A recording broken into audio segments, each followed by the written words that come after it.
Hello everyone, welcome back to our channel. ఈరోజు మనం గరుడ పంచమికి నోము దారం ఎలా తీసుకోవాలో చూద్దాం. ఇప్పుడు ఒక నూలు దారం తీసుకొని 7 పోగుల్లాగా దారంని తీసుకోవాలి. ఇలా 7 ముళ్ళు వేసుకోవాలండి. 7 ముళ్ళు ఎందుకంటే నాగదేవతలు అన్నదమ్ములు 9 మంది కాబట్టి అందుకని 9 ముళ్ళు 9 దారపులు తీసుకుందాం. ఇప్పుడు ఇలా ముళ్ళు వేసుకున్న తర్వాత ఒక గిన్నెలోకి కొంచెం పసుపు వేసుకొని వాటర్ వేసుకొనేసి ఇప్పుడు మనం ముడి వేసుకున్నటువంటి దారంని కూడా తీసుకొనేసి వీడియోలో చూపించే విధంగా పసుపునంతా కూడా మొత్తం పూసుకొనేయాలి. చూడండి, అలా పూసిన తర్వాత మనం పూలను తీసుకొని పూలు కట్టుకోవాలండి. మనం పూలు ఎలా అయితే కట్టుకుంటామో అలా కట్టుకోవాలి. ఏవైనా 3 రకాలు వేసుకోవచ్చు.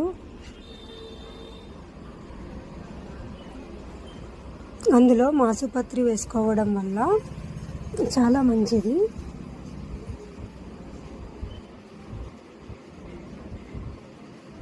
అలాగా ఆ దారం మొత్తం కూడా మనం పూలతో కట్టేసుకోవాలి దూరం. అంతే అండి, చూడండి అలా కట్టేసుకోవాలి. ఒకటి గౌరమ్మకి, ఒకటి మనకి. ఇక్కడ అమ్మ కడుతుంది. నాకి, అమ్మకి, గౌరమ్మకి, పెద్దమ్మకి, అక్కకి 5 మందికి కట్టామండి మొత్తం. చూడండి, అంతే అండి. నోము దారం అయితే ఇలా కట్టేసుకోవాలి.